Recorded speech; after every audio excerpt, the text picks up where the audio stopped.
राजस्थान में सत्ता पर संग्राम, कौन बनेगा सीएम पद का दावेदार। गहलोत पायलट के बीच की टकरार, पार्टी के भविष्य पर सवाल, या फिर कांग्रेस की आपसी रंजिश कर दिखाएगी कोई नया कमाल। आखिर राजस्थान की कास्ट पॉलिटिक्स किसके आएगी चुनाव में काम। क्या बीजेपी के सामने इस बार खेल पाएगा कांग्रेस का सुपर मारियो।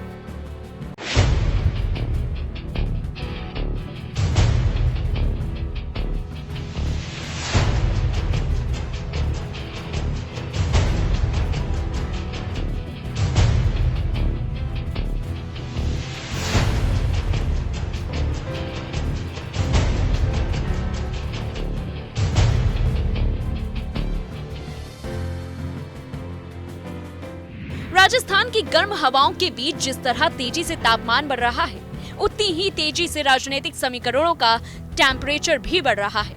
लेकिन सर्द गर्म के इस माहौल में ना तो सत्ता की चाबी का कोई अंदाजा लगाया जा सकता है और ना ही नेताओं की साठगांठ के नतीजों का, क्योंकि राजस्थान के राजनीतिक इतिहास में हर 5 साल में यहाँ की सत्ता की चाबी अलग अलग हाथों में होती है। और अब इसी साल राजस्थान में चुनाव होने वाले हैं, जिसको लेकर सत्ता भोग रही कांग्रेस फिर से वापसी का ख्वाब देख रही है। लेकिन इस बार बीजेपी के साथ साथ थर्ड फ्रंट ने भी कमर कस ली है। अभी भले ही राजस्थान में विधानसभा चुनाव की तारीख का ऐलान ना हुआ हो, लेकिन चुनावी बयार बहनी शुरू हो गई है, क्योंकि सभी की निगाहें उन 200 सीटों पर है जो आम चुनाव का राह को आसान कर सकती है। राजस्थान में बीजेपी की रणनीति के हिसाब से 2018 और 2023 के चुनाव में बड़ा फर्क यह है कि पिछला चुनाव बीजेपी ने सत्ता में रहते हुए लड़ा था। उस समय वसुंधरा राजे सरकार के कामकाज के आधार पर बीजेपी ने पूरा कैंपेन चलाया था। इस बार बीजेपी विपक्ष में है और सूबे में कांग्रेस की सरकार है।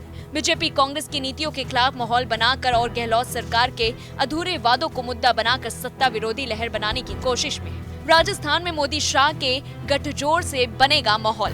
सरकारी भर्तियों में पेपर लीक, भ्रष्टाचार, महिला अपराध, किसानों की कर्ज माफी जैसे मुद्दों पर गहलोत सरकार को घेरना। जयपुर, बीकानेर, कोटा, डूंगरपुर, मेवाड़, सिरोही और जैसलमेर राजघराने समेत बचे हुए पूर्व राज परिवार बीजेपी के साथ है। ब्राह्मणों को ज्यादा से ज्यादा पार्टी से जोड़ने के लिए चित्तौड़गढ़ से सांसद सीपी जोशी को बीजेपी प्रदेश अध्यक्ष बनाया गया। सभी 200 सीटों पर पिछले 3 चुनावों में हार जीत और एक सीट का एनालिसिस करने के बाद ही टिकट दिया जाएगा। पुराने नेताओं के क्षेत्र में नाराजगी को दूर करने और नई लीडरशिप खड़ी करने के लिए बीजेपी ज्यादातर नए चेहरों को मौका देगी।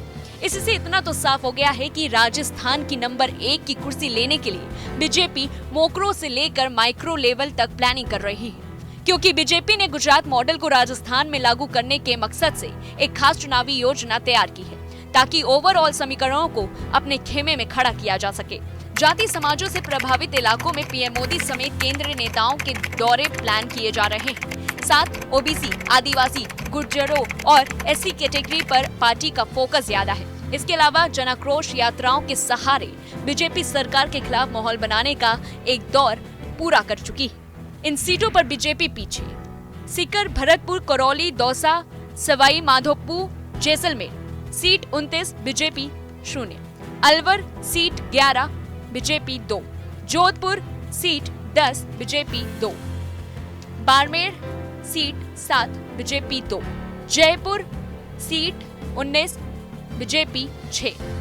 ये तो सब जानते हैं कि कांग्रेस आपसी रंजिश से परेशान है, मगर पार्टी की तरफ से गहलोत को सुपर मारियो बनाकर मैदान में उतारा जा सकता है। तो वहीं बीजेपी की नजर गहलोत पायलट की लड़ाई के कारण कांग्रेस में साइड लाइन हो रहे उन प्रभावशाली नेताओं पर भी है।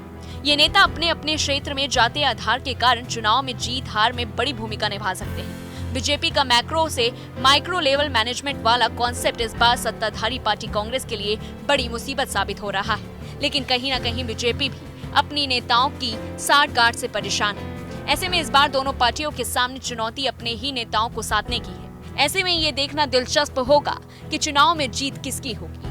आपकी इस पर क्या राय है, हमें कमेंट बॉक्स में बताइए। ऐसे ही पॉलिटिक्स वीडियोस को देखने के लिए हमारे चैनल पॉलिटिक्स जंक्शन को सब्सक्राइब करें।